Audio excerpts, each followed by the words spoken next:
Miguel, ¿qué tal? Buenas tardes. Muy bien, sí, podemos iniciar. Muchas gracias por la presentación. Buenas noches con cada uno de ustedes.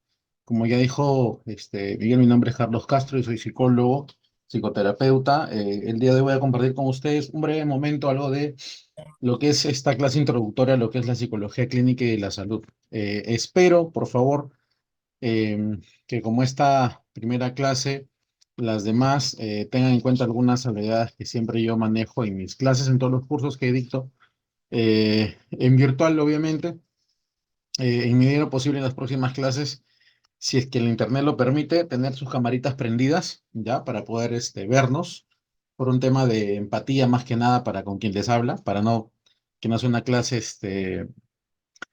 donde me sienta solo solamente con pantallas, ¿ya? Y lo segundo es que sí, siempre pido mucha participación. Entiendo eh, que nos matriculamos a una clase, un curso diplomado, lo que fuera, con la finalidad de aprender, no solo de certificarnos. Entonces, para aprender también hay que participar. Entonces, les voy a pedir que cualquier duda, consulta que ustedes tengan en cualquier temática que se trate en la clase, por favor, la hagan. No, no tienen por qué saberlo todo. Puede haber cosas que nos olvidamos, que desconozcamos o que escuchamos por primera vez. Entonces, es importante que no se queden con la duda. Igual, si en el transcurso de las clases tienen ustedes algún caso que estén llevando, o que pueda ser de forma práctica, explicada en clase, en buena hora. También, por favor, tengan en cuenta este espacio para que puedan hacer cualquier tipo de consulta, pregunta y así poder desarrollar un poco más las clases, ¿no? De forma mucho más práctica, más amena y sobre todo que es una experiencia enriquecedora para todos. ¿Listo? Muy bien, vamos a iniciar entonces. Voy a proceder a compartir mi pantallita. Ya estamos. A ver, por favor, me van avisando si es que hubiera algún tema de que se me ve el audio, o no se ve, me avisan por favor inmediatamente, que a veces pueden pasar un montón de problemas técnicos. Bien, entonces el día de hoy vamos a hablar un poquito sobre lo que es la psicología clínica, pero a mí siempre me gusta hablar de algunas realidades, ¿no? De algunas realidades que tenemos en nuestro país. Pues la primera realidad es esta, ¿no? Eh, Al año 2020, hace unos pocos años atrás, tenemos este sondeo, ¿no? Que hizo el INEI, el Instituto Nacional de Estadística e Informática, en el Ministerio de Salud, ¿no? ¿Y qué es lo que nos dice?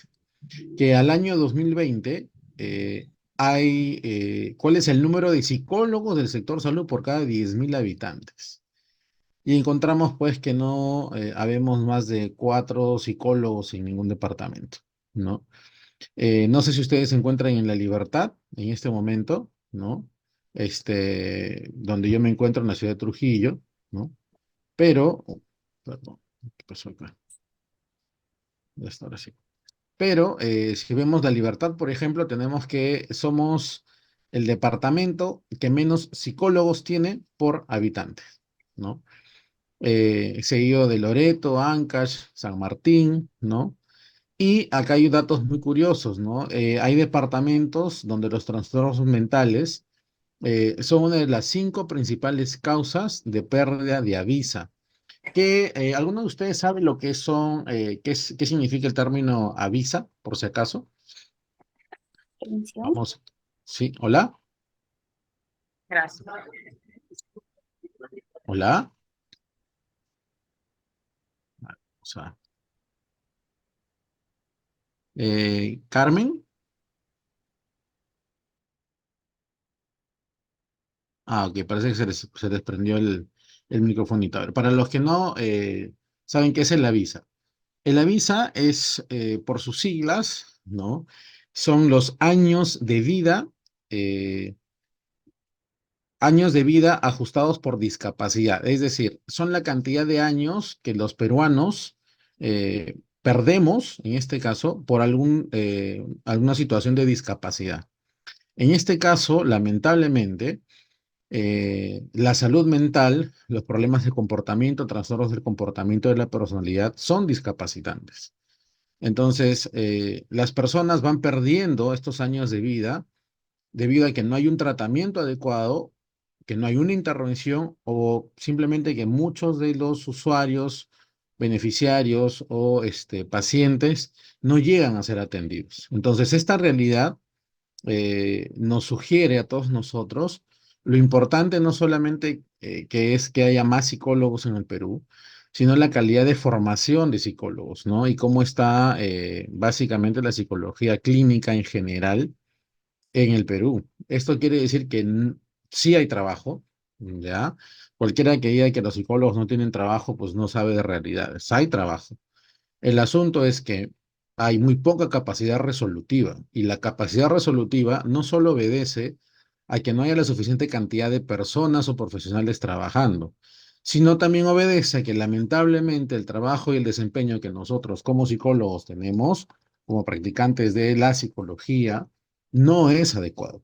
Ya esto es algo que hay que tener en cuenta, que hay que decirlo, ¿no? Lamentablemente, yo en consulta recibo, bueno, y aparte de ser docente, soy psicólogo, soy psicoterapeuta y tengo mi consultorio particular en el que desarrollo, pues obviamente, la psicoterapia y que, bueno, ciertamente tengo un número regular de pacientes y donde, Buenas noches. hola, buenas noches, ok, donde, en la atención que realizo al sinnúmero de pacientes que tengo, encuentro una realidad y es que muchos de mis pacientes, calculando de 10 pacientes, 8 vienen de otros colegas y no uno, 3, 4, 5, 6, 7 colegas, psicólogos, psiquiatras, centros de salud mental comunitarios, centros de salud, postas médicas, policlínicos, donde no han recibido una adecuada atención y donde han terminado siendo amigos de sus psicólogos, donde han terminado saliendo con sus psicólogos y psicólogas, o simplemente donde han terminado dejando el tratamiento porque no encontraron ninguna mejoría. Entonces, esta es la realidad. Esa es la realidad con la que nosotros nos estamos enfrentando el día de hoy. No solamente es que no habemos psicólogos, no tenemos una capacidad resolutiva en cuanto a cantidad de profesionales, sino también en cuanto a la calidad de profesionales. Y esto tiene que ver con un tema formativo, ¿ya? Entonces, lo primero que quiero recomendarles yo y que es importante debatir, si gustan, es ver cómo nos estamos formando, ¿no? ¿Cuál es la capacidad de formación o cómo es la formación que estamos recibiendo, no solo tanto en la universidad, sino también desde nosotros o nuestra participación en especialidades, diplomados, formación en psicoterapia y demás, ¿no? Donde de una u otra manera, esto podría, no podría, va a ayudar mucho a que nosotros podamos resolver, ¿no? Cualquier tipo de situación, trastorno, que en este caso el paciente, usuario, beneficiario, cliente, como le quieran llamar, traiga consulta, ¿ya? Eh, ¿Por qué? Porque lamentablemente no es que, ojo, si bien es cierto, hay un tema de depresión y de depresión, perdón, de estrés y suicidio que está aumentando porque las estadísticas lo dicen y porque lo vemos todos los días en la televisión, en medios, en redes. El tema es que la intervención que estamos haciendo es casi nula. Y yo estoy ahora tratando muchos casos de depresión con intento de suicidio y son pacientes que ya han ido antes a terapia, pero no han resuelto. Entonces no se ha resuelto su depresión. Son personas que tienen 10, 8, 7 años de medicación con depresión y esa es una observación para todos, ¿ya? Una persona que tiene más de 3 años medicado por depresión es una persona que no está tratando su depresión. El tratamiento para la depresión no debe ser única y exclusivamente biológico, orgánico, químico. El tratamiento para la depresión, si es que no es una depresión endógena, debe ser la psicoterapia. Ojo, el psicólogo es quien debe tratar la depresión. El psiquiatra simplemente es una ayuda en la situación donde el cerebro, en cuanto a su funcionalidad, ha perdido, ¿no es cierto? Está alterado, ha perdido algunas funciones y por eso es importante trabajar el tema químico para poder recuperar el estado de salud mental, para poder recuperar el funcionamiento neurológico del cerebro. Más no es que el paciente cada vez que esté triste va a tomar su alprazolam, su fluoxetina o su sertralina y va a tener 3 o 4 horas de frescura mental, por decirlo así, seguidas de 8 horas de somnolencia, ¿no? Y con eso estamos tratando la depresión. Eso es un paliativo. Es como querer curar el cáncer con pastillas para el dolor de la cabeza, ¿ya? Entonces, es importante tener en cuenta esto, pero también es importante que el paciente que está pasando por un proceso profundo, por un proceso depresivo, por ejemplo, una depresión mayor, o viene de una ideación suicida, ¿no? Tenga mínimamente el tratamiento adecuado, ¿ya? Eh, Otro dato que es muy importante es tener en cuenta que en el Perú la inversión que se tiene en salud mental es menor de 30 soles al año por persona. Si ustedes pueden ir a una farmacia más tarde, mañana domingo, pregunten cuánto está una fluoxetina, un alprazolam, una sertralina, cuánto cuesta un medicamento psiquiátrico, una pastilla. Hay medicamentos que están bordeando desde los 80 céntimos hasta un sol 20 en su genérico, hasta casi 35 soles una sola pastilla, un solo medicamento. Entonces es imposible que una persona que necesita un tratamiento para la depresión, para la ansiedad, para un trastorno obsesivo compulsivo, de repente, ¿no? Requiera un tratamiento particular o privado y se lo pueda solventar. Teniendo en cuenta sobre todo que el presupuesto que el MINSA genera o ha proporcionado en este caso para lo que es salud mental, ojo, para salud mental, obedece al 2% del presupuesto. Ojo, es solamente el 2%. Y esto es algo gravísimo. ¿Por qué? Porque no se está dando la cobertura necesaria ni suficiente a todas las personas que padecen un trastorno o una situación de salud mental. Muy aparte de esto, la poca o nula capacitación y sensibilización del personal de salud en general hace que muchas personas que llegan, pacientes depresivos, por ejemplo, con intento de suicidio, que lleguen a emergencias, no sean atendidos adecuadamente. Yo les quiero compartir algo. Yo estoy utilizando un poquito más de redes. Me pueden buscar en redes, Facebook con mi nombre, como psicólogo Carlos Castro, en TikTok, ahora como psicólogo Carlos Castro también. Y tengo un videíto, les cuento, que tiene casi ya 45.000 vistas. Y este video ha llegado a esta cantidad de vistas por digamos, la historia que yo cuento. Y la historia que yo cuento en este video es de un paciente mío que ha llegado a emergencias del Hospital Regional de aquí de Trujillo. Me llamó, les cuento rapidito, me llamó eso de las 2:30, 3 de la mañana. Yo atendí el celular porque tengo casos especiales donde atiendo, donde hago intervención en depresión con ideación suicida. Entonces, este paciente se había cortado ya las venas y me estaba llamando para despedirse. Entonces, en la intervención, el apoyo ha sido sacarlo de su domicilio, ¿no? Conversando con él, tratando de convencerlo a que vaya al hospital. Fue al hospital, llegó al hospital, y en el hospital el médico que lo atendió, porque fue un médico, ya el residente, le dijo simplemente que vaya a comprar al frente del hospital hilo para sutura porque no había en el hospital. Entonces, este es un tema de desconocimiento de cuál es la ruta básica de atención a un paciente de emergencias que llega con un intento de suicidio. ¿Ya? ¿Cuál es la ruta de intervención, por ejemplo? Lo primero es darle acogida al paciente. Ese paciente, una vez que entra a emergencias, no debe salir del hospital. Es un paciente que tiene que ser referido a psiquiatría y tiene que ser o internado, hospitalizado o por lo menos recibir un tratamiento inmediatamente en ese momento.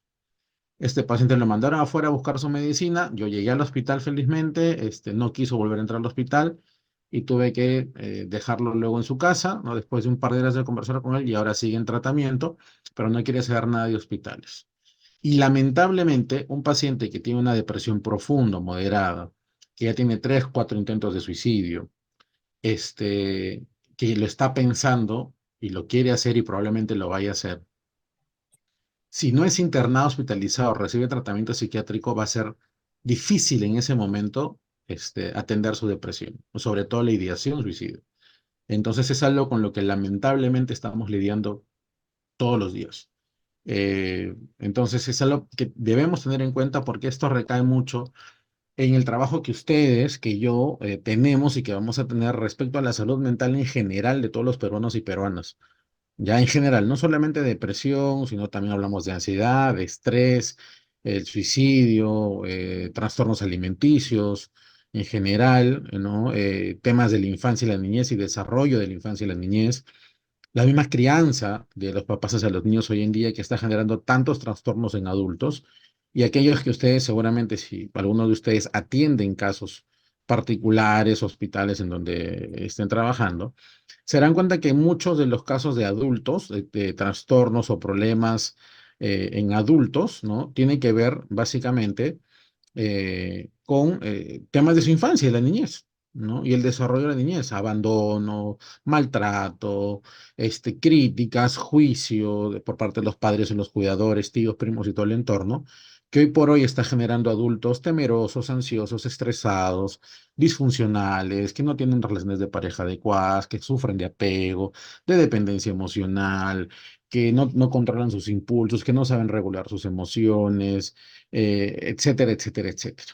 Entonces, esto representa para nosotros una llamada de atención, primero, de la necesidad de los psicólogos y psicólogas, número uno. Número dos, de la necesidad de formación, capacitación que nosotros como profesionales de la salud mental debemos tener. ¿Sí? Debemos conocer cómo intervenir, saber qué hacer en esos momentos, qué estrategias y herramientas debemos aplicar. Por eso, parte de desde este curso de especialización que ustedes van a hacer es muy práctico. Entonces, yo les pediría acá que traigan ustedes todas las dudas y consultas que tengan y si tienen casos para poder trabajarlos en clase. Y de esa manera ustedes pueden tener algunas herramientas para poder saber cómo intervenir, que es lo importante. ¿Ya? Por aquí quizás es algo un poco, no sé si decirlo social o un poco del momento, ¿no? Pero solamente cuando es la semana de la depresión o el día de la lucha contra el suicidio, o el suicidio, qué sé yo, es donde se hace una semana de noticias sobre este tipo de trastornos y luego el resto del año la gente se olvida. Entonces, no esperemos que sea el Día Mundial de la Lucha contra la Depresión para acordarnos que existe la depresión. Ya la depresión existe todos los años, los 366 días del año, este año, que es un año bisiesto. ¿Ya? Les leo acá brevemente. Dice, en 2016 los trastornos mentales y del comportamiento fueron principal causa de pérdida de años de vida saludables, los famosos AVISA. Este AVISA es una medida empleada para estimar cuántos años de vida saludable se pierde por muerte prematura o por discapacidad. En este caso, los trastornos mentales y el comportamiento hicieron perder más años de vida saludable, ya que las enfermedades cardiovasculares o tumores malignos, por poner algunos ejemplos. Entonces, la gente se está muriendo más antes eh, por temas de salud mental que por cáncer, por infartos, por diabetes, por hipertensión, etcétera, etcétera, etcétera. ¿Ya por qué? Porque lamentablemente el Parkinson, el Alzheimer, las demencias, la depresión, los trastornos alimenticios deterioran la salud de las personas.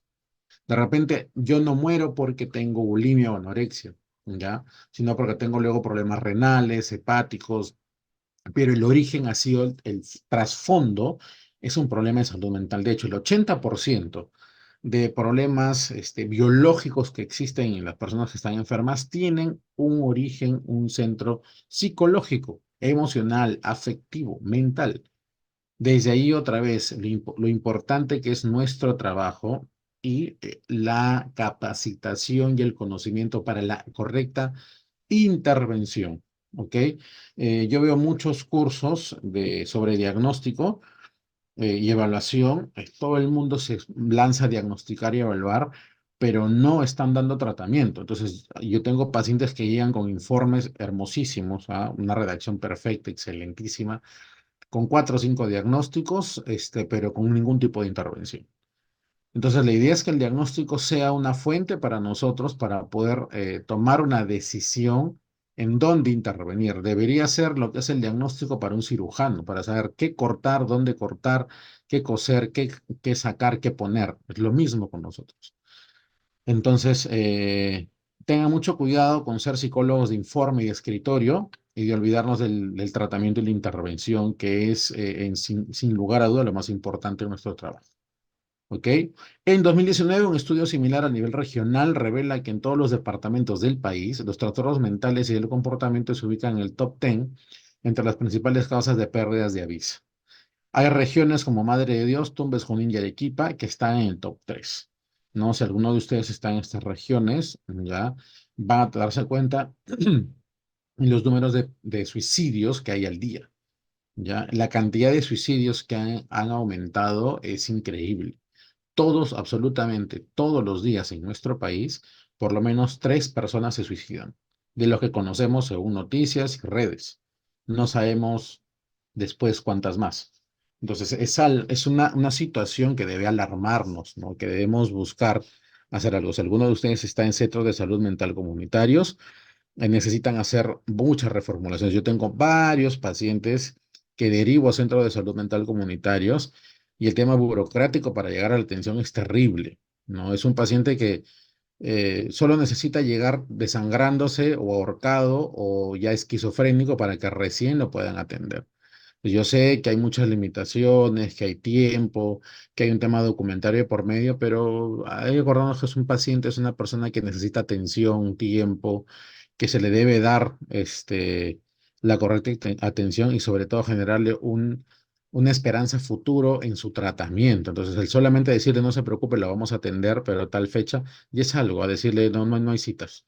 Ya hay que tener en cuenta también no ser indolentes con los pacientes, los usuarios. Em, Obviamente, luego del COVID, ¿no es cierto? Esto ha tenido un impacto positivo y negativo, obviamente, en la salud mental.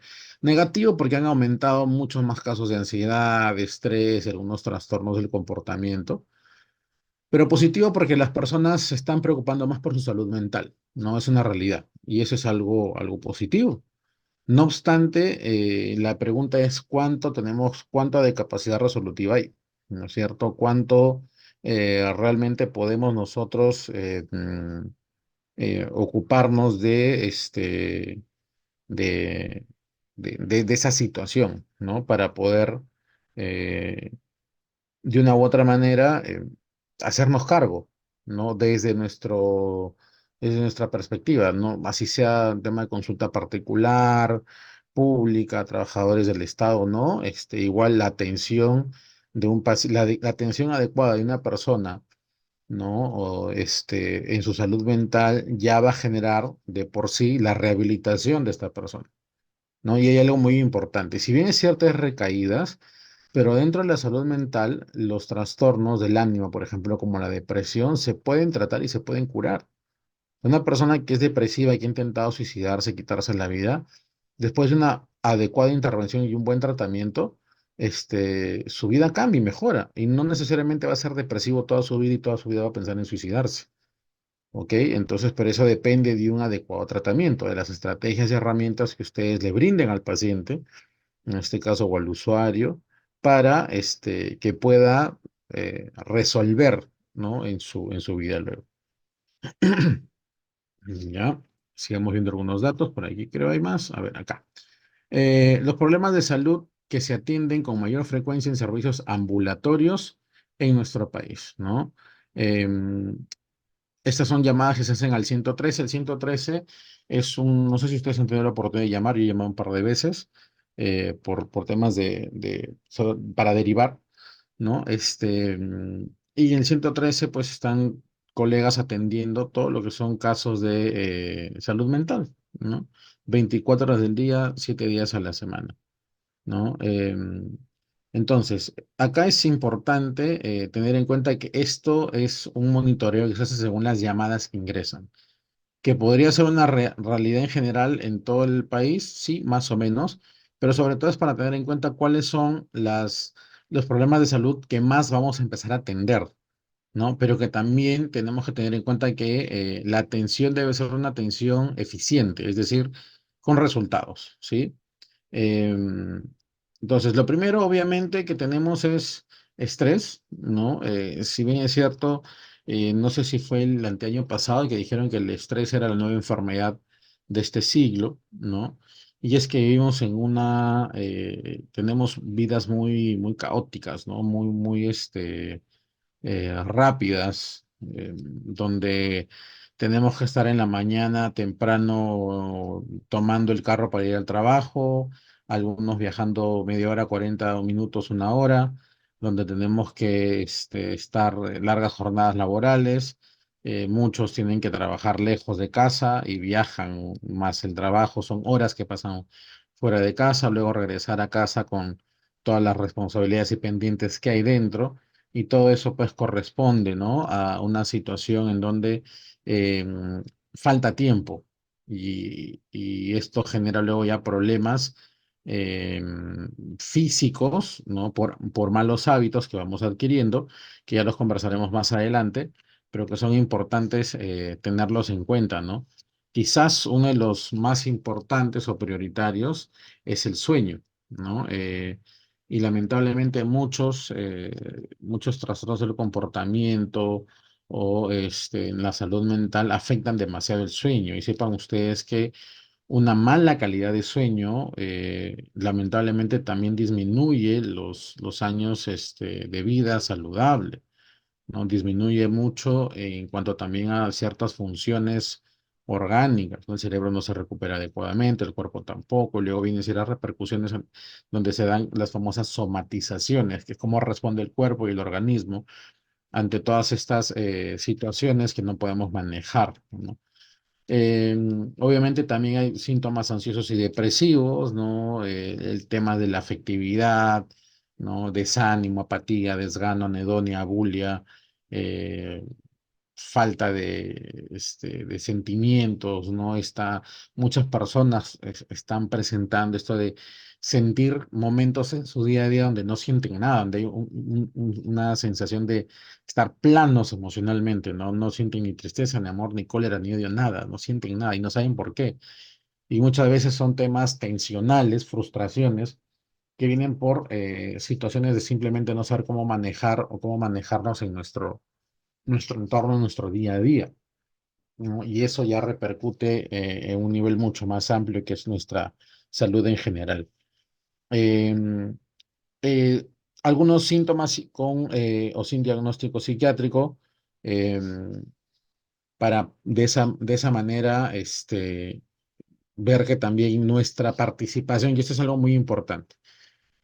Muchas veces, hasta en la universidad se nos ha enseñado que cuando un paciente psiquiátrico hay una esquizofrenia, ¿no? Un trastorno de personalidad, el trabajo del psicólogo es limitado, que no deberíamos trabajar con esos pacientes, y no es tan cierto, ¿ya? ¿Por qué? Porque estos pacientes sí se pueden trabajar con ellos muchas cosas, ¿no? En cuanto a intervención en talleres ocupacionales, por ejemplo, pero también recordamos que un paciente psiquiátrico, un paciente de salud mental tiene familia, tienen hijos, tienen parejas, tienen papás, mamás, hermanos, tíos, primas, sobrinos, en general que los cuidan, que están con ellos y que necesitan también apoyo, orientación y consejería. Entonces, no se olviden de los familiares de sus pacientes, usuarios o beneficiarios, porque es importante que ellos reciban también capacitación, sensibilización, para poder de alguna manera, ¿no? Ir desarrollando poco a poco ciertas estrategias de intervención en el hogar también con mi familiar. Y también, si yo soy el cuidador, con más razón, ¿no? Temas de conflicto, temas de pareja que nos faltan. Y acá hay algo muy importante, ¿no? La terapia de pareja, ojo, yo siempre digo de un poco de forma graciosa. La terapia de pareja no es amarre, yo les digo a mis pacientes, ¿no? También a mis estudiantes les digo, que uno no va a terapia de pareja con el objetivo de que ya yo, porque estoy en terapia de pareja, sí o sí, voy a terminar resolviendo mi situación de pareja y voy a terminar con mi pareja casándome y no. Muchas veces la terapia de pareja más da la posibilidad de terminar la relación que continuarla. Y es porque la terapia de pareja nos ayuda a ver temas saludables dentro de nuestra vida, y a veces la relación de pareja que tenemos no es saludable, y lo que no es saludable pues lo tenemos que dejar de hacer de todas maneras, ¿no? Ciertas situaciones en cuanto a habilidades sociales, desarrollo personal, ¿no? Que tienen que ver con ya temas de escala de valores, si quieren, o también con cómo es que nosotros hemos desarrollado la capacidad de relacionarnos con los demás, ¿no? Nuestra autoestima, el amor propio, la asertividad, la empatía, toma de decisiones. que tienen que ver ya con situaciones que atañen a cómo nosotros somos con los demás, cómo somos cuando estamos con los demás, ¿no? Cuando estamos compartiendo espacios con otras personas. Problemas en el comportamiento, temas de violencia, ¿no? Desarrollo en general, sexualidad y violencia contra la mujer. Y estos son básicamente algunos temas que se reciben en la línea del 113. ¿Ya? Muy bien. Hasta acá, por favor, alguna duda, alguna consulta, algún comentario. Me gustaría escucharlos por ahí.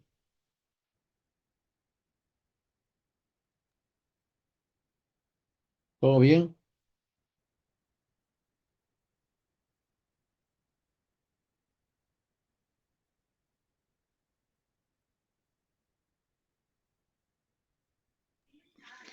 Sí, doctor, una Sí, pregunta. Las Sí, por favor. estrategias perdón, las estrategias y las técnicas, usted aconsejaría que tienen que ser en base a la evidencia, según entiendo, ¿no? Y no que sean subjetivistas, algo así. Es lo que estoy entendiendo, doctor. Totalmente, Diego. Correcto. Eh, a ver, hay que entender que nosotros profesamos una carrera de ciencia, ¿no es cierto? La psicología es parte de ciencias de la salud, facultad de ciencias de la salud, es una ciencia que estudia el comportamiento humano. Entonces, como ciencia, nosotros nos basamos en métodos que han sido de una u otra manera, investigados, hecho una investigación y se han comprobado que funcionan, ¿no? Entonces, hay enfoques y teorías que nos ayudan con ello. Está el psicoanálisis, está el humanismo, está la gestal, cognitivo-conductual, ¿no? De allí vienen diversas escuelas de cada una de estas, que con sus enfoques y teorías ayudan a nosotros, en este caso, que nos vamos formando, ¿no es cierto?, a poder intervenir adecuadamente. Ahora, obviamente hay situaciones en donde nosotros como psicólogos vamos a intervenir desde esta postura y quiero que entiendan algo, el enfoque ya que nosotros utilizamos es eso, es una forma de ver la vida.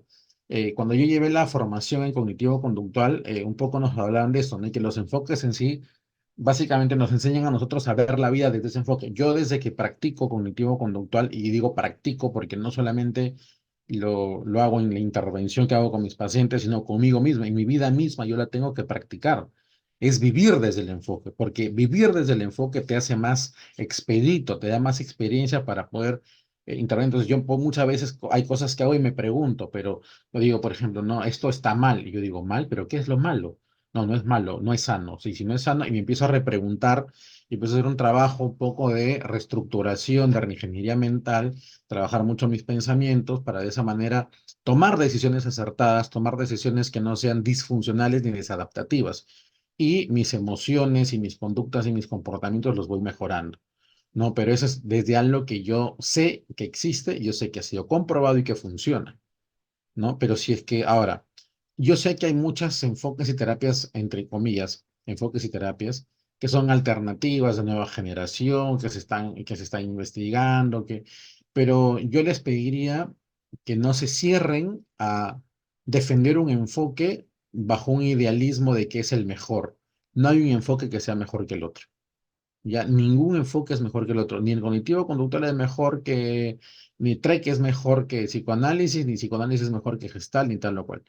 Todo depende de cómo ustedes lo trabajen. De hecho, hay psicólogos, yo por ejemplo, muchas veces tengo que ser ecléctico y tengo que, como conozco un poco de psicoanálisis, un poco de gestal, un poco de centrar en soluciones, intervengo con mis pacientes con DBT también, con la dialéctico conductual, intervengo con mis pacientes porque veo que para ellos y los recursos que tienen funciona mejor y funciona más. De repente, tengo un paciente que es muy, por ejemplo, que le gusta hablar mucho en doble sentido.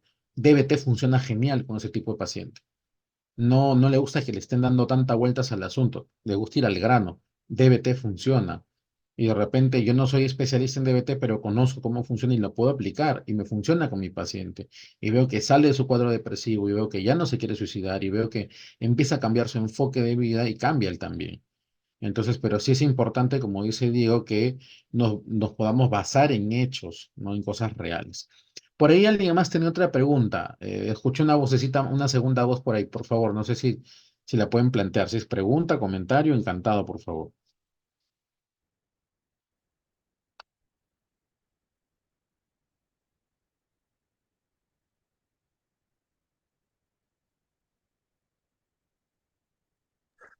Sí, doctor, buenas noches. Te saluda Frank. ¿Cómo está, Fran? Buenas noches, ¿qué tal? No sé si estoy captando la idea, es decir, que si se puede combinar una técnica con otra, por ejemplo, un gestal, de pronto se está haciendo un plan terapéutico desde una perspectiva conductivo-conductual, Ujú. eh, pero de pronto también se puede combinar de repente con una técnica de gestal por ahí, de repente 1 o 2 sesiones. Por supuesto. Mira, te cuento, por ejemplo, lo que me pasa a mí en casos de abuso. Cuando yo trabajo abuso sexual, por ejemplo, trato siempre a mis pacientes de enseñarles que lo que les ha pasado es una experiencia de vida, es una experiencia, es una situación, no es su vida misma. Porque una persona que ha pasado por un tema de abuso, Emerson, luego voy contigo, no bajes la manito, por favor. Quédate ahí con la manita levantada. Una persona que ha pasado por una situación de abuso siente que su vida gira en torno a esa situación. Entonces le enseñamos a través del debate de que obviamente no tiene culpa, y que no es que yo giro en torno a esa situación, ¿no? Sino que es una situación más en mi vida y yo tengo que girar en torno a toda mi vida misma en general. Eso no me hace a mí menos ni más, es una situación, es experiencia. Pero muchas veces el paciente necesita y requiere lamentablemente volver a ese espacio, a ese momento en su vida para poder desarrollar o resolver algunas emociones, sobre todo si la persona en este caso que abusó fue un familiar. Entonces yo uso, por ejemplo, de gestar la silla vacía, ¿no? Y es un recurso, una estrategia que yo le aprendí en la universidad. La hice conmigo mismo, me la hicieron a mí cuando estuve en terapia. Y la aprendí no solo porque la hice, sino porque la estudié y me funciona mucho. Entonces, claro, por supuesto, porque acuérdense que son estrategias, son herramientas. Entonces, es el cómo nosotros utilizamos esas herramientas y cómo vamos encontrando que realmente funciona con el paciente. Como también va a pasar que vas a encontrar que tienes un paciente con el que no funciona lo que estás trabajando y debemos dejar de insistir eso y cambiar de repente a la funcionalidad o a lo que el paciente requiere o necesita, ¿no? Por ejemplo, les pongo otro caso. Quise hacer yo una técnica de inundación de cognitivo-conductual, ¿no? Con una paciente que tiene una fobia, pero hasta ese momento nosotros no habíamos conversado, desarrollado de que ella había sido abusada. Entonces, cuando hice la técnica de inundación y trabajé el stop para parar la fobia, se privó en llanto.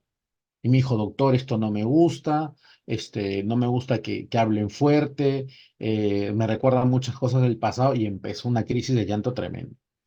La sostuve, retuvimos un poco la situación, ¿no es cierto? Y entonces tuve que hacerle la pregunta, le digo, mira, yo estoy trabajando esto contigo por la fobia, pero con esto que te ha pasado entiendo que hay algo más. Entonces, quiero que seas muy sincera conmigo. No necesito saber qué ha pasado, solamente me vas a decir sí o no. En tus experiencias previas, ¿ha pasado que una persona ha intentado o se ha propasado contigo? Sí, ok, listo, lo entiendo, no te preocupes. ¿Esa persona te gritaba o te levantaba la voz? Sí, doctor, y otra vez entré en crisis. Perfecto.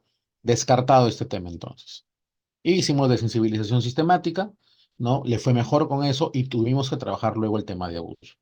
Entonces, pero si yo no conozco, por ejemplo, esas técnicas y esas herramientas, no me voy a lanzar a hacerlas. Si yo no tengo experiencia con pacientes con abuso sexual, con pacientes con depresión, con ideación suicida, no me voy a lanzar a hacer eso. Ojo, tengan en cuenta esto, nosotros no tenemos por qué hacer todo. Por ejemplo, yo con niños no trabajo. No porque no me gusten y me encantan los niños, y tengo 3 hijos además, me encantan a mí los niños, trabajo más con papás. ¿Por qué no trabajo con niños? Porque para trabajar con niños hay que tener ciertas herramientas, aplicación de técnicas y tenemos que agenciarnos de herramientas. Títeres, peluches, colores, hojas, espacios que yo no tengo.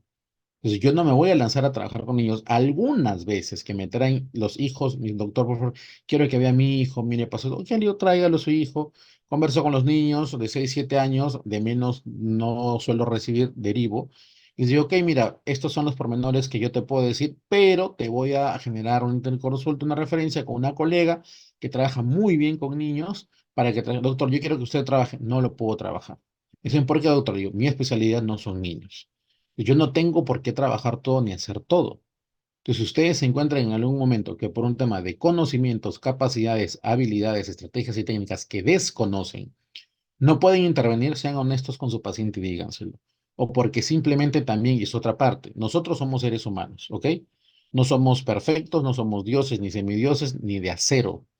Entonces, en algún momento en nuestra vida nos va a tocar un caso que choque con nosotros, por temas del pasado, temas que no hemos trabajado, o que estuvieron por ahí escondidos, o que simplemente no nos gusta trabajar, no nos gusta escuchar. Yo tengo varios colegas que no tratan abuso, por ejemplo, no les gusta ver temas de abuso, les afecta mucho. No es que hayan sido abusados, les afecta, no les gusta. Y no tiene nada de malo, ojo. Y es parte también de que nosotros nos concentremos en que si aprendemos a trabajar ciertas casuísticas bien, pues van a tener pacientes que lleguen solo con esas casuísticas y no es nada malo, porque quiere decir que su nivel de intervención para esos casos va a ser muy efectivo. Así que, por favor, practiquen eso, es una recomendación que les doy, ¿sí? Emerson, buenas noches, por favor, te escucho. Adelante. Sí, buenas noches, doctor. Hablando, ¿no? Lo que la anterior opinión, ¿no? Sobre la evidencia, ¿no? Que se debería tratar en los enfoques. eh, en la gestal, porque hay un poco mucho de crítica, ¿no?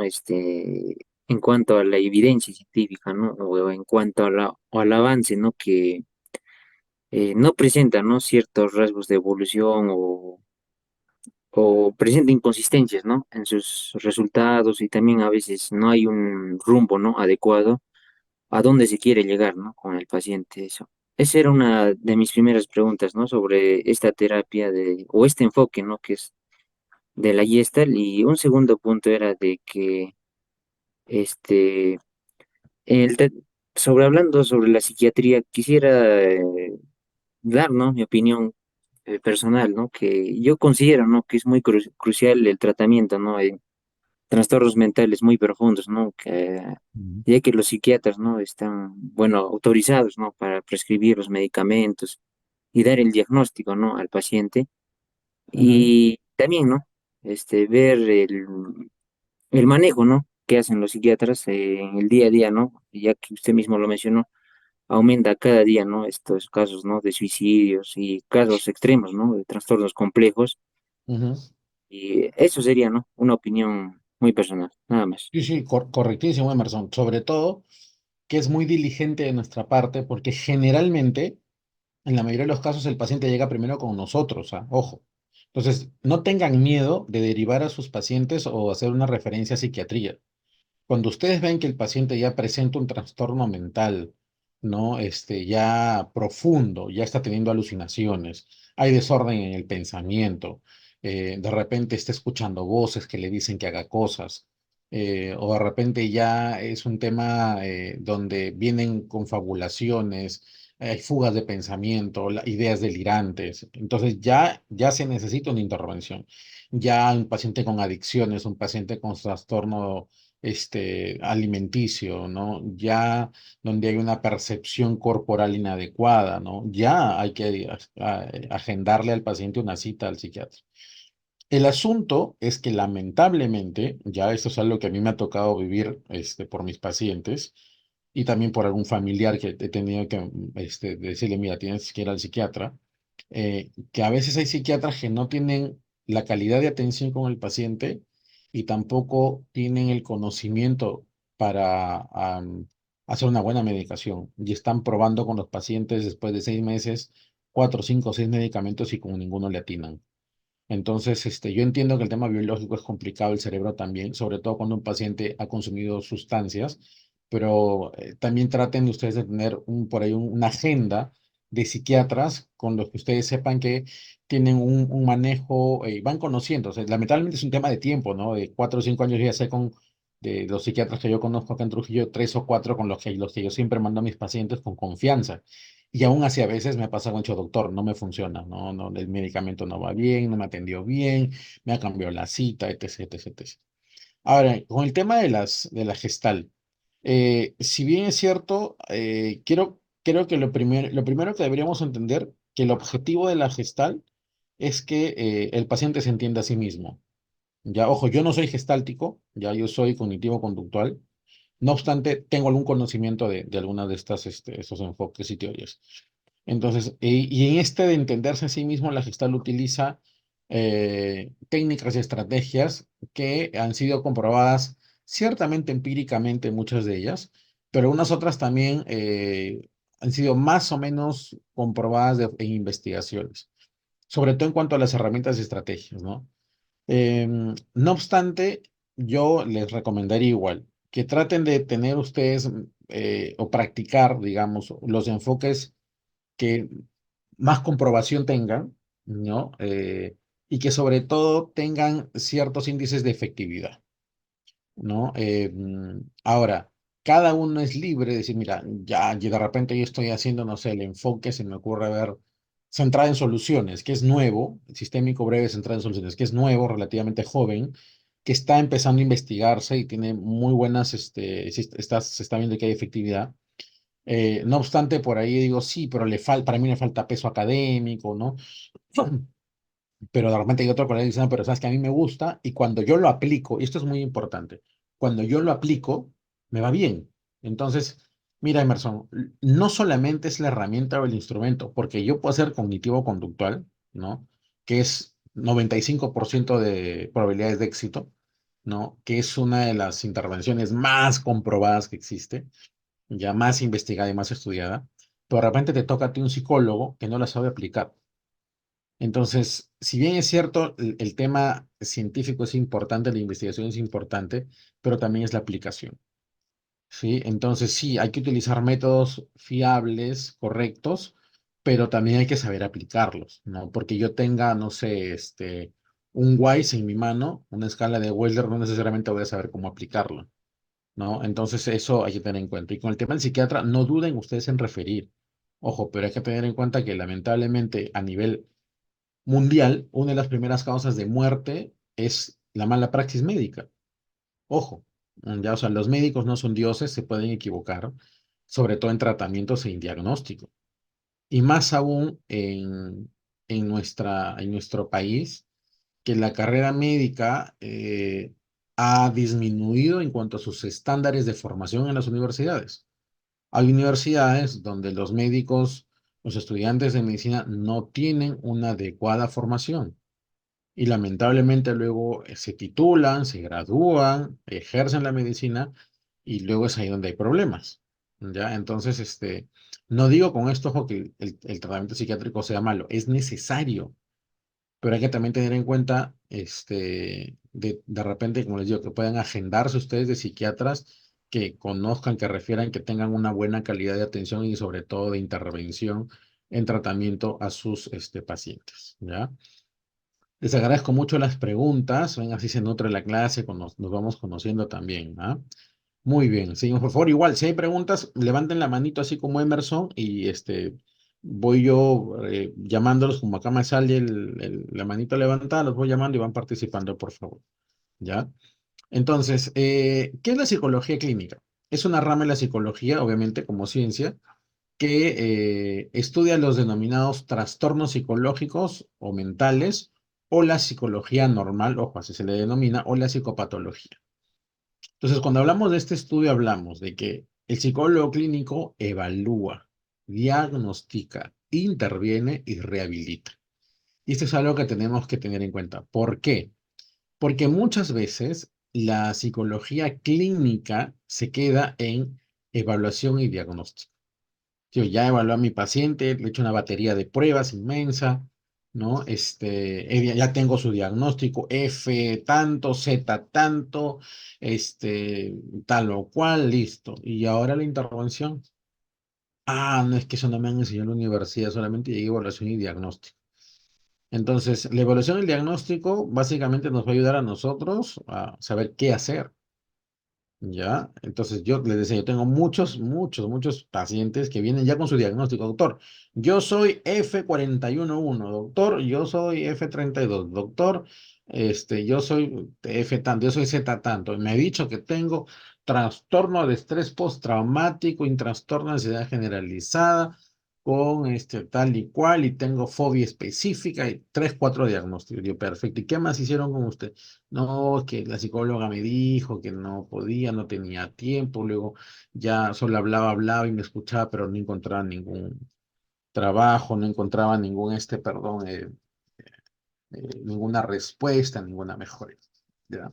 Entonces, ¿qué es intervenir?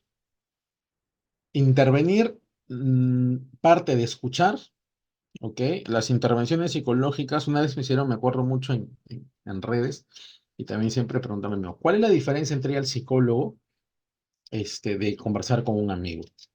El psicólogo no te juzga, ojo con esto, no juzga, no te dice si estás bien o estás mal, no te recomienda qué hacer, no te dice, y esto es algo que tenemos que cambiar, por favor.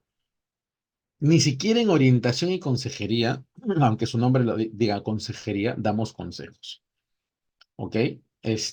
Menos en la intervención terapéutica. El psicoterapeuta no te va a decir qué hacer. Eso no hacemos nosotros, señora, eso está mal, debe hacer esto, tome esta decisión, haga lo siguiente, hágalo. Por más que el paciente le pregunte, y muchas veces el paciente llega y te dice, doctor, ¿y ahora qué hago? Y a mí me han dicho, doctor, pero yo le estoy pagando a usted para que me diga qué hacer. Yo digo, no. En el encuadre, el primer día yo les dije, yo no le voy a decir qué hacer. Usted no me paga por decirle qué hacer. Usted me paga por escucharle, por preguntarle, para que usted se entienda y pueda obtener de esta conversación respuestas poderosas para que pueda luego hacer cambios en su vida. Ah, ya, doctor, me dicen, sí, sí, cierto, cierto, cierto, cierto. Ya, entonces, hay que entender esto muy bien. Entonces, la intervención parte de la conversación profunda que tenemos con este cliente, usuario, paciente, como le quieran llamar. Ojo, disculpen, yo digo así porque a veces yo he dicho a pacientes, dicen, no, no es paciente, me dice doctor, es usuario, no, no que es cliente. Para mí es paciente desde mi perspectiva y mi teoría, entonces sépame entenderse, a veces digo paciente y no otra, por favor, ¿ya? No lo tomen a mal, es que ya me acostumbré a decirlo así. Em, entonces, en esta intervención es una conversación profunda, donde a través de preguntas profundas, de la utilización de la mayéutica socrática, ¿no? Como una de las principales herramientas de conversación en psicología y en psicoterapia, hacemos preguntas poderosas para que esta persona se dé cuenta, se reoriente, ¿no es cierto?, en las decisiones que ha ido tomando en su vida. Y esta intervención le permite rehabilitarse. ¿Por qué hablamos de rehabilitación? Rehabilitar tiene que ver con que algo vuelva a funcionar, ¿no es cierto? Entonces, las pacientes, usuarios, llegan a consulta con conductas desadaptativas, disfuncionales, que no les están permitiendo responder o no les están permitiendo, en todo caso, en su día a día, poder desarrollarse saludablemente, ¿sí? Adecuadamente. Les están teniendo muchos problemas. Entonces, lo que logramos nosotros con esta persona es que luego del tratamiento y la intervención, esas problemáticas se resuelvan y encuentra una mejoría. Primero, orgánica, biológica, ¿no? En su calidad de sueño de repente, ¿no? De repente, en sus perspectivas de cómo es la vida, cómo ve la vida, ¿no? En otras manifestaciones, ¿no? Si tiene psoriasis, ya no hay psoriasis, se le afloja el estómago, se regula el tema estomacal, qué sé yo. Y donde atendemos causas del sufrimiento humano. Cuando ustedes reciben un paciente, un usuario, un cliente, ven el sufrimiento. Nosotros, los psicólogos, los psicoterapeutas, entendemos el sufrimiento de las personas. Y quizás por eso es que eh, se nos haga, no sé si decir la palabra fácil cabe aquí, pero se nos hace posible poder, por ejemplo, entablar una relación terapéutica con una persona que ha intentado matarse 2, 3, 4 veces y entender por qué lo quiso hacer y no renegar, ni juzgarla, ni criticarla, porque entendemos el sufrimiento de esta persona, entendemos de qué está padeciendo para que llegue a ese punto. ¿Sí? Hay diversas escuelas, ¿no? De entre las cuales, bueno, las 4 grandes fuerzas que le llamaban, ¿no? Donde está la conductista, el psicoanálisis gestal y humanista, ¿no? Entre otras que van surgiendo, que se van contraponiendo también a sus mismas escuelas, ¿no? Que ya lo veremos más adelante, así brevemente, ¿no? Y que nos dan, digamos, la oportunidad de poder hacer la denominada intervención, ¿ok? Bien, entonces, es también importante entender la salud mental, ¿ya? Como un proceso dinámico de bienestar. Ojo, esto es OMS, Organización Mundial de la Salud.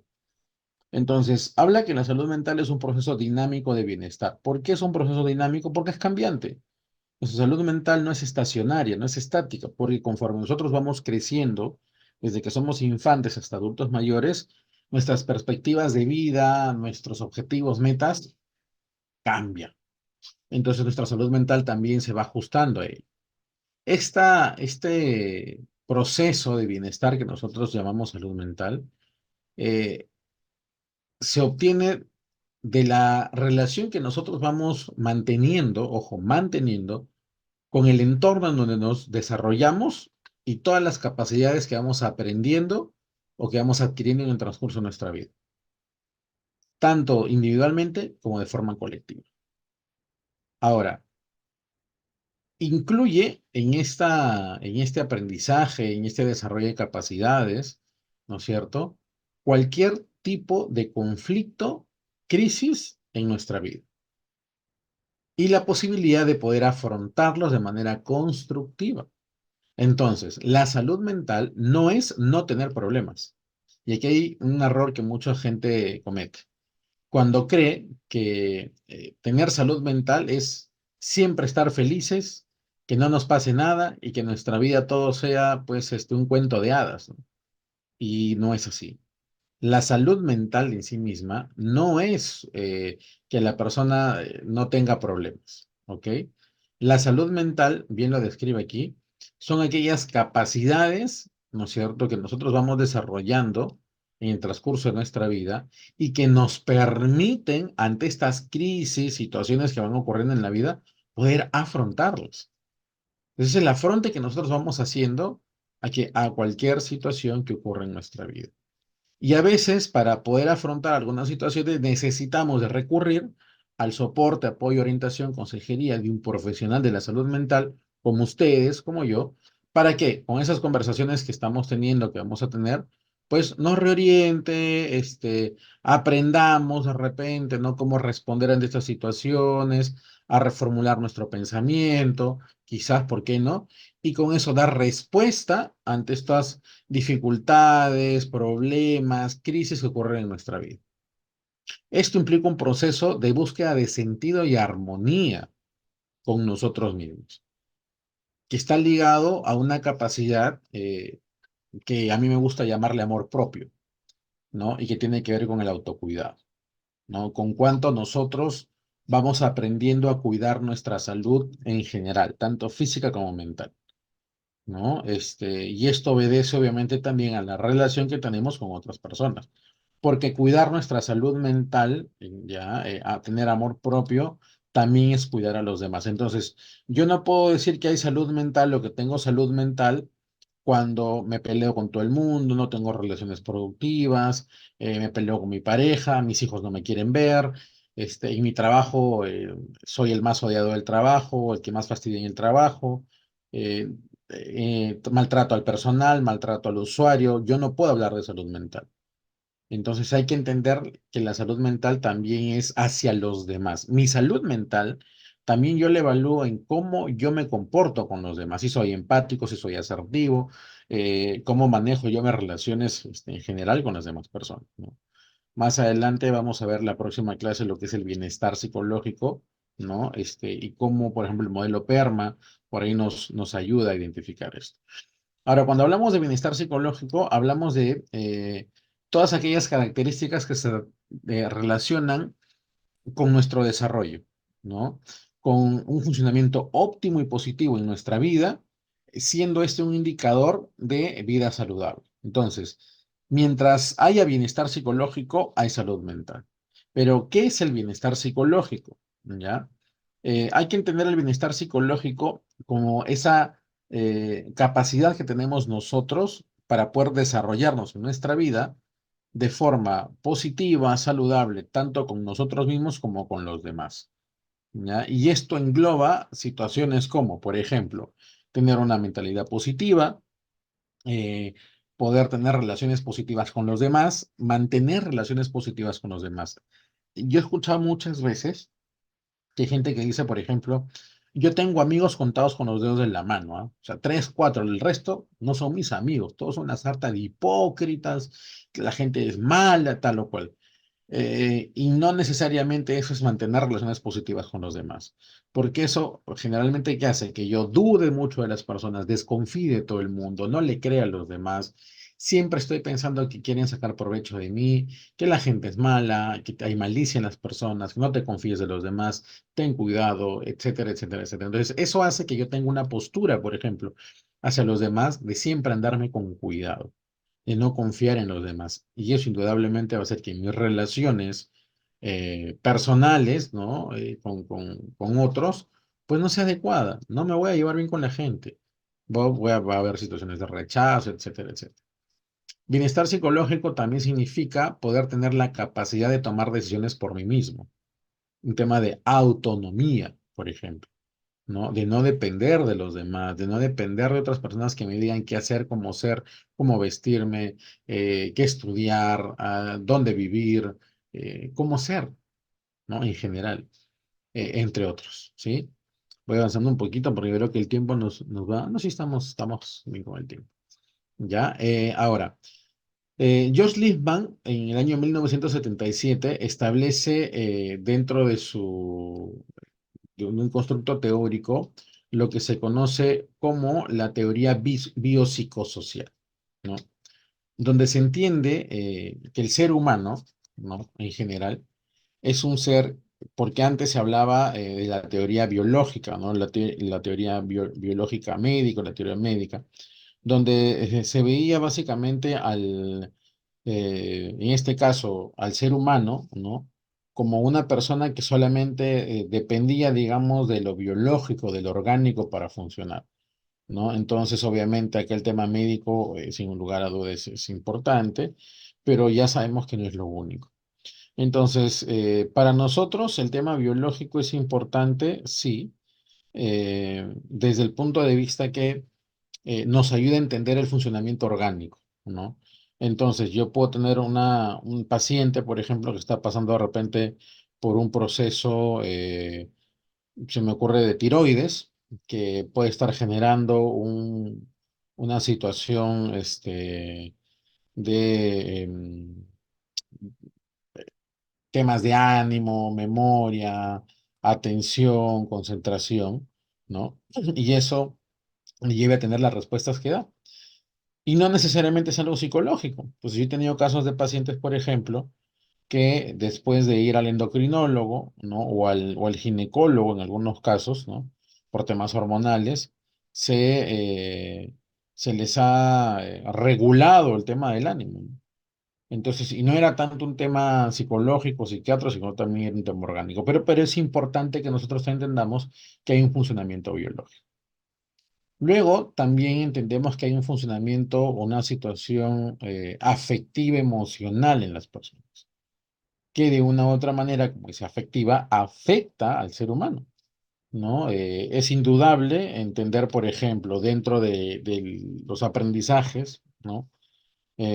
Cómo es que las emociones repercuten tanto en el aprendizaje de un niño, de un estudiante, ¿no? Cómo es que la motivación del docente, por ejemplo, ¿no? El grado de confianza que éste le da al estudiante, ¿no? Le permite, pues, aprender mejor, aprender más rápido, concentrarse, ¿no? Y luego de ello, el estudiante, pues, genera muchos cambios y todo producto de cómo se emociona y cuánto se emociona con su clase, o con el profesor, o con el curso.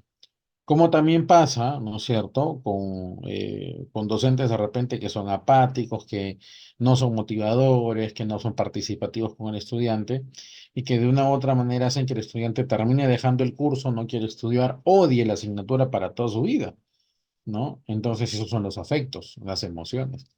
Y son situaciones que nosotros como psicólogos conocemos bien, las debemos manejar y también obviamente orientar en nuestros pacientes. Pero no solamente es lo que yo siento, cómo me afecto, cómo están mis emociones y mis pensamientos, obviamente, sino que todos estos constructos, sobre todo los pensamientos, por ejemplo, vienen de un constructo social. Es decir, mi forma de pensar, mi forma de desarrollarme con los demás, obedece también a ciertos aprendizajes que he ido teniendo en el tiempo, ¿no? En las diferentes situaciones donde yo me he desarrollado, ¿no? En el colegio, en mi, digamos, en mi casa, en mi familia, ¿no? Que genera un impacto en mí, en mis aprendizajes y en cómo yo me desarrollo y me desenvuelvo para con los demás. Entonces nosotros debemos entender, ¿no es cierto?, que esta teoría nos ayude, ¿no? Como profesionales de salud mental, a entender que los seres humanos nos, somos lo que somos, no solamente por nuestras emociones o nuestros afectos, no solamente por un tema biológico, orgánico, sino también porque hay algo también en el entorno. Entonces somos un todo, somos un conjunto de situaciones.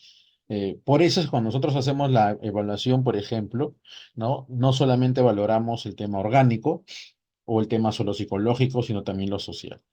Entonces, esto es muy importante que tengamos en cuenta eh, porque nos va a permitir ver al ser humano en su conjunto y no solamente que lo vea el médico, que solamente lo vea el psicólogo, sino también que sea un trabajo multidisciplinario. Y este enfoque, por ejemplo, esta teoría, es una teoría que se trabaja mucho en lo que son los centros de salud mental comunitarios, ¿no? Y ha servido muchísimo, ¿no? Muchísimo para poder entender, para poder intervenir adecuadamente en cuanto al trabajo de estos centros que la verdad que son muy importantes, sobre todo en cuanto a la atención de pacientes con estas necesidades, pero que hacen un trabajo multidisciplinario, ¿no?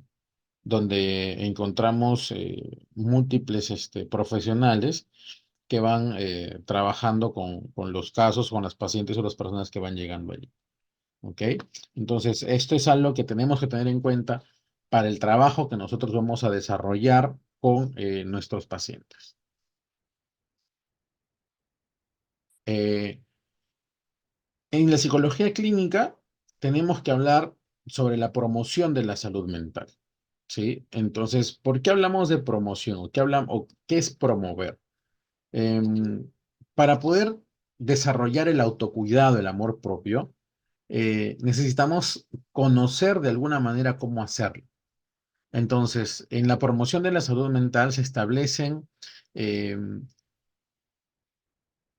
poder de alguna manera fortalecer las habilidades y capacidades que tenemos todos nosotros en situaciones de crisis, ¿no? La pandemia ha sido un predecesor, por decirlo así, o una situación, una experiencia que hemos vivido todos, que entre otras cosas nos ha marcado mucho en cuanto a el hacer notar lo poco preparados que hemos estado para afrontar esta situación, ¿no? Hoy en día ya hablamos, por ejemplo, de una línea 113, ya hablamos de una línea 100, por ejemplo, de los centros de emergencia mujer, atenciones de violencia, ya hablamos de equipos multidisciplinarios, hablamos de emergencias psicológicas, ¿no? Ya estamos hablando de centros de salud mental comunitarios, de centros de emergencia mujer, que se han, digamos, reformulado, implementado, desarrollado, evolucionado, ¿por qué no? Para poder atender todas estas situaciones. Pero también se está hablando mucho más hoy en día de salud mental. De repente el Estado no está invirtiendo millones de soles en ello. De repente todavía tenemos un sistema burocrático, pero ya se nos está dando cabida, por ejemplo, los psicólogos a poder intervenir. Este año, 2024, según la nueva ley, de una nueva ley que ha sacado el Ministerio de Educación, no recuerdo ahorita el número de la ley, todos los colegios a nivel nacional deben tener un psicólogo. Ojo, pero este psicólogo debe aplicar o debe intervenir con programas de intervención psicológica. No es el típico psicólogo educativo que se va a dedicar a ver problemas de aprendizaje, algunos casos y derivarlos. Tiene que desarrollar intervención. Es decir, va a ser un estudio, va a haber una problemática y de acuerdo a ello va a generar todo un programa de intervención para hacer modificación de comportamiento. Entonces, esto es muy, muy bueno para nosotros porque es obviamente trabajo, pero también porque nos va a dar la oportunidad de que vean en qué consiste básicamente o cuán importante es el trabajo psicológico, por ejemplo, en los colegios, ¿no? Correctamente realizado. Y como les decía, ya se nos está dando la oportunidad a muchos psicólogos de hacer, de intervenir, digamos, ¿no? Para poder fortalecer estas habilidades y capacidades en las personas. Para no esperar, como es muy común, ya, para no esperar que suceda un problema o una situación crítica y recién allí intervenir o esperar, como nos pasa a muchos, estar enfermos, llegar a emergencias para recién ir a la consulta médica. Entonces, ¿cuántas veces han escuchado ustedes de casos de dolores de cabeza o dolores de estómago que eran neoplasias? Pero me duele la cabeza, tómate tu pastilla, ya te va a pasar, te pasaba. 2, 3 días después, me duele la cabeza, tómate tu pastilla.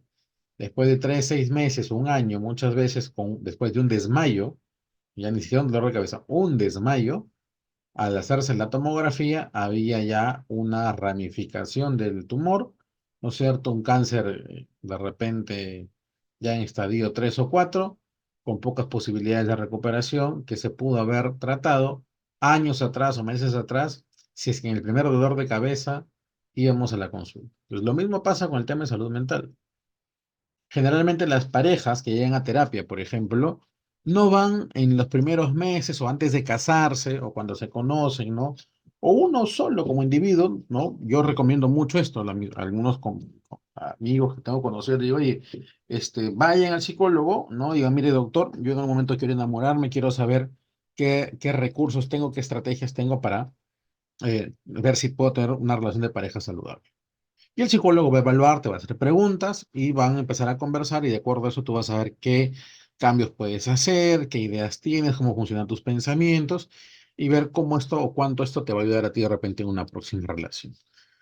Y eso es algo que mucho deberíamos hacer, sobre todo porque hoy en día, no sé si les pasa a ustedes, pero yo me estoy dando cuenta que muchas parejas no pasan los 4 o 5 años de matrimonio o de convivencia y ya a los 2, 3 años se están separando, ¿no? Por incompatibilidad de caracteres. Entonces es un poco irónico, ¿no? Que yo me case con alguien con quien luego me voy a separar por incompatibilidad de caracteres. Es decir, que no estamos de acuerdo en muchas cosas. Somos incompatibles. Entonces, acá hay una pregunta que nos debemos hacer. ¿Y qué nos llevó a juntarnos entonces? ¿No? ¿Qué nos llevó a nosotros a eh, poder estar juntos, casarnos, comprometernos y si nos vamos a separar por ser incompatibles, ¿no? Que de repente, si es que hubiésemos hecho una orientación, que sé yo, un tema de consejería previa, ¿no? Y por ahí les doy la idea, ¿no? Yo trabajo mucho esto con parejas, ¿no? Y también de forma personal, particular.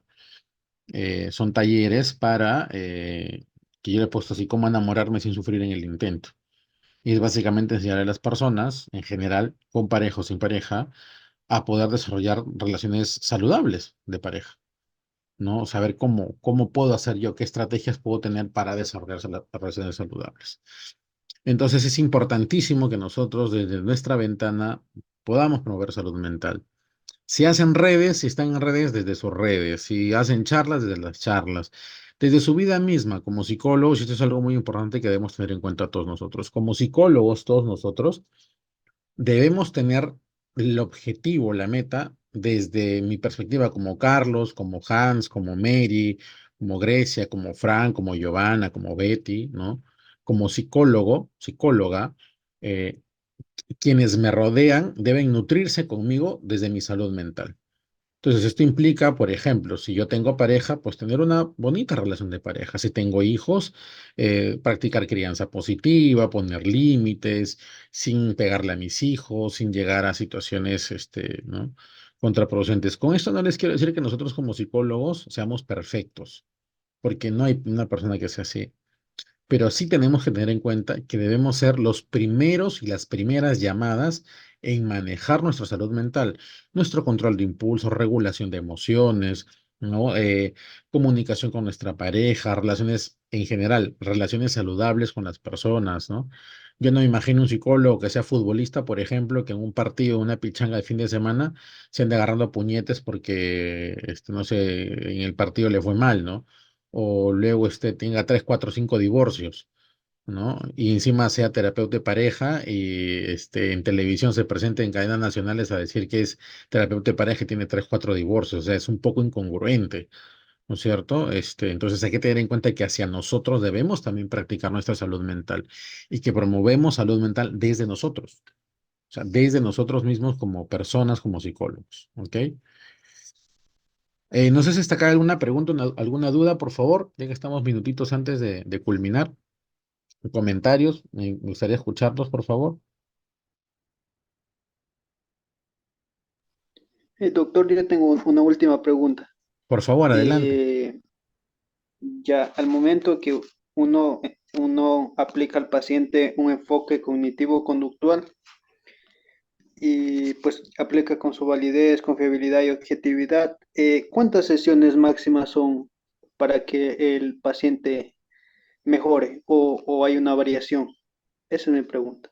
Excelente tu pregunta, Diego. Normalmente lo que nos dice el enfoque, la teoría, es que para hacer la aplicación de la terapia cognitivo-conductual se debe utilizar de mínimo 12 a máximo 16 sesiones. Ya, obviamente, teniendo en cuenta que todo el proceso de intervención que tú haces de esas 12 a 16 sesiones depende de qué tú estés trabajando en esa intervención. ¿Ya? Si es una fobia específica, por ejemplo, en 12, 13, 14 sesiones con una desensibilización sistemática lo podrías trabajar. Pero si estamos hablando de una depresión mayor, por ejemplo, con ideación de suicidio, ya va a tomarte ahí más sesiones. Pero el promedio, según las investigaciones que conocemos, es que es de mínimo 12 hasta máximo de 16 sesiones las que se deberían trabajar. Si yo ya voy 40 sesiones de psicoterapia y ya tengo mi paciente 3 años conmigo, debo estar preguntándome, ¿realmente estoy haciendo bien la psicoterapia? O sea, ¿le estoy dando una buena atención? ¿Por qué? Porque muchas veces utilizamos la psicoterapia o la hora de tratamiento que tenemos solamente para hablar con el paciente. O sea, y hablar me refiero a cosas de hasta que el paciente, o sea, de su vida, temas que no tienen nada que ver con el objetivo terapéutico que nosotros tenemos que trazarnos. Y eso es algo importante. La primera entrevista que yo tengo con mi paciente me debería permitir a mí hacerme una idea de cuáles serían los objetivos terapéuticos, es decir, qué voy a trabajar con mi paciente. Y decirle, mira, yo te propongo hacer este trabajo en este tema, en este tema, en este tema. De acuerdo, doctor, trabajemos. No, este sí, este de acá primero, este de acá después. Y con eso vas tú resolviendo, digamos, precisamente esos tiempos, ¿no? Para no tener un paciente pues, que está contigo 3, 4 años y siguen hablando de lo mismo. Y el paciente solamente llega a llorarte, a contarte sus problemas y luego se va. Entonces te conviertes más que en un terapeuta en un paño de lágrimas. Y esa no es la idea. Eso puede ser de repente 2, 3 primeras sesiones donde el paciente está descargando contigo, ¿no? Está haciendo toda su catarsis y eso es válido. Pero si tú tienes todas las sesiones que llora y te cuenta lo mismo y tú solamente te quedas, sí, sí, ujú, ya, ¿y qué más? ¿Y cómo se siente? Ah, sí, bueno, listo. Gracias por contarme, ¿no? Y la próxima sesión seguimos conversando. ¿Qué estamos haciendo? O sea, somos un paño de lágrimas y esa no es la idea. Entonces, más o menos lo que nos dice la teoría, Diego, son entre 14 y 16 sesiones aproximadamente. ¿Ya? Muchas gracias por Listo, la doctor. pregunta. Ya, ok. Bien, continuamos entonces acá. Prevención. Reducir la ansiedad, prevalencia, perdón, reducir la incidencia, prevalencia y recurrencia de trastornos mentales es prevención. Entonces, ¿cómo le hacemos para hacer esto? Igual, desde nuestra ventana, para reducir la incidencia de estos trastornos mentales o la duración de los síntomas, los factores de riesgo en general, lo primero es nuestra correcta intervención. ¿Ya? Un paciente que va al psicólogo, y esto es algo muy importante, y eso es algo que, perdón, esto es algo que hay que tener en cuenta. Un paciente que va al psicólogo, va a terapia, y hace su proceso terapéutico y lo culmina y lo concluye, es un paciente que va a, va a poder más adelante enfrentarse a cualquier otra situación. El proceso terapéutico me debería a mí ayudar de forma general y transversal en mi vida. O sea, yo voy, más si trabajo un tema como una depresión. En cognitivo-conductual, por ejemplo, cuando trabajamos el debate de pensamiento, y yo soy, por ejemplo, terapeuta racional emotivo conductual, hago mucho TREC. Entonces, la TREC te permite a ti trabajar no un pensamiento sobre depresión, un pensamiento en general en tu vida, que te ayuda a tomar decisiones en tu vida, sobre el que dirá la gente, sobre que tienes que ser perfecto, sobre que tienes que ser exitoso, sobre que tienes que hacer cualquier cosa, y te dices, no, pero ¿por qué tengo que ser así yo? ¿No? Y empiezas a replantearte. Y esas preguntas poderosas, esos debates de pensamiento que tú haces para este pensamiento X, lo haces para el pensamiento A, para el B, para el C, para el D, para el J, para el que pensamiento que te habla desde el lado de papá, desde el lado de hijo, desde el lado de psicólogo, desde el lado de esposo, desde el lado de amigo, todo. Entonces se entiende que un paciente va al psicólogo, va al psicoterapeuta, hace su psicoterapia y una vez que él te da de alta tu psicoterapeuta, la idea es que tú, y eso es algo que yo digo a mis pacientes, sin ofenderlos, que no regresen. Al menos que no regresen por el mismo problema. Deberían regresar por algo distinto. De repente algo que no se trabajó en psicoterapia o algo, un pensamiento con el que no pueden lidiar o una situación que no me la contaron. Entonces, eso sí, digo yo, ok, está bien, conversémoslo. Pero si viene por algo que es parecido, le digo, pero mira, ¿qué me ha pasado, doctor? Digo, ok, pero mira, ¿te acuerdas que en terapia trabajamos esto? Sí, ok. ¿Cómo lo podrías hacer? Doctor, es que me he olvidado más o menos cómo era. A ver, mira, era así. A ver, trabájalo ya. Ah, ya me acuerdo. Sí, claro, doctor, tiene razón. Listo, perfecto. Se acabó. Entonces, ya no intervengo 14 sesiones. Es una sesión de recordar lo que se trabajó, reorientar el pensamiento y se resuelve. Entonces, te toma menos tiempo volver a un estado de homeostasis, ¿no es cierto?, psicológica, después de, de que de repente en la primera psicoterapia que tuviste fueron 14 sesiones de psicoterapia para recién tener una estabilidad. Después vas una vez al año, y eso es lo que yo les recomiendo a mis pacientes, una vez al año ir luego al psicólogo para hacer un tema de seguimiento, orientación y consejería, a ver cómo están, nada más. Una vez al año cada 6 meses, nada más. Y van encontrando que sí, doctor, está bien, por aquí le cuento, me pasó esto, tomé estas decisiones, pensé de esta manera. Yo, ok, pero mira, acuérdate que hay que corregir esto, este pensamiento lo estás enfocando bien, pero falta esto de acá, practícalo para la próxima. Ah, doctor, gracias. Y nada más, o sea, eso debería ser, ¿ya? Entonces, pero ¿desde dónde nosotros trabajamos la prevención? El tratamiento. Pero lamentablemente la prevención es cuando ya hay trastorno. La diferencia de la promoción es que la promoción se busca antes que se dé, pero la prevención ya es cuando hay el trastorno.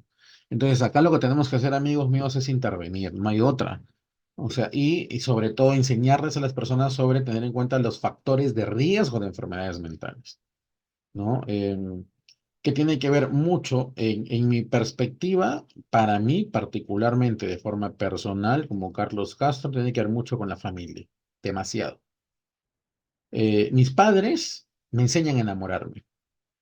Mis padres, mi familia me enseña a convivir con los demás. Entonces, si nosotros no reforzamos en la familia la regulación de emociones, el control de impulsos, em, las relaciones interpersonales, ¿no? Va a ser difícil que yo lo pueda aplicar fuera. Entonces, es muy importante que nosotros volvamos a incidir como psicólogos en familia, ya en las escuelas de padres, ¿no? En hablar de temas que son importantes. Miren, les cuento un casito que me ha pasado recién a mí en noviembre. Me invitaron a Cajamarca, a una escuela para padres, y me pidieron que hable sobre temas de enamoramiento. Y uno de los papás levantó la mano y dijo, doctor, yo no estoy de acuerdo con este tema, me dijo, porque es como decirles a nuestros hijos em, que lo hagan, que se enamoren. Y yo les digo, o que tengan relaciones sexuales, era cuarto y quinto secundario. Y yo les digo, pero les dije algo muy sencillo que creo que los impactó mucho, les dije algo así.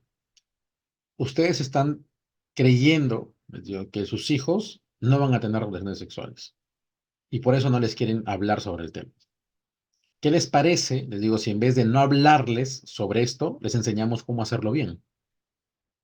Y se quedó así el señor. ¿Cómo? Me dice, claro, le digo, ¿usted cree que porque usted le diga a su hija, hija, no tengas relaciones con tu pareja, ella lo va a hacer? O sea, ¿le va a hacer caso? No.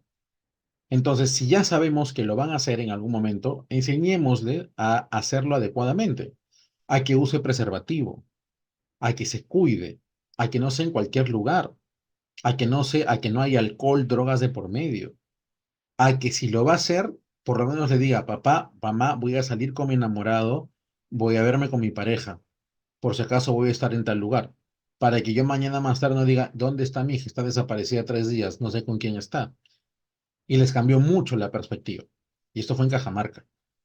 Y dijeron, sí, doctor, eso porque ahora los chicos es difícil controlarlos. Y le decía, más o menos, es más o menos, no es que sea tan difícil controlarlos, pero yo prefiero que me enseñen a mí cómo utilizar algo bien antes que me prohíban, aún sabiendo que lo voy a hacer. Entonces es un poco cambiar la perspectiva. ¿Ya? Ok, adelanto porque ya veo que me ganó la hora. ¿Ya? Voy a, acá, con esto me quedo. Palabras de Christian Dunker, psicólogo brasileño. La forma como hablamos de lo que sufrimos cambia lo que sufrimos. ¿Ya? Él tiene una teoría, un enfoque muy bonito, un libro lindísimo que se llama Hablar Sana. Y tengan en cuenta eso. Cuando una persona nos busca porque quiere sanar. Y la forma que tiene de sanar es hablando. Y necesita a alguien que le enseñe a hablar y también que le permita ser escuchado. Y de esa manera nos vamos dando cuenta que en la psicoterapia lo que nosotros le enseñamos a nuestro paciente es que el cómo decimos las cosas es lo que nos hace sufrir. Entonces, lo que finalmente cambiamos es el cómo decimos las cosas, son los discursos. Y esos discursos eventualmente vienen de nuestro pensamiento, de nuestros aprendizajes y de nuestra historia de vida. ¿Podemos cambiar nuestra historia de vida? No. ¿Podemos cambiar nuestros aprendizajes? Sí. También lo que decimos de nosotros mismos. ¿Sí? Muy bien, hemos llegado justito al tiempo. Espero que esta hora y media que nos hemos visto ha sido de sumo agrado suyo, tanto como mío. Espero volvernos a encontrar en las clases siguientes. Y nada, les deseo que tengan un bonito sábado, un bonito fin de semana y un excelente inicio de semana la que viene. Si hay alguna pregunta última, por favor, yo encantado podría dar unos 5 minutos por ahí si hay alguna pregunta, un comentario. Si no, damos por concluida la sesión de hoy. Muchas gracias.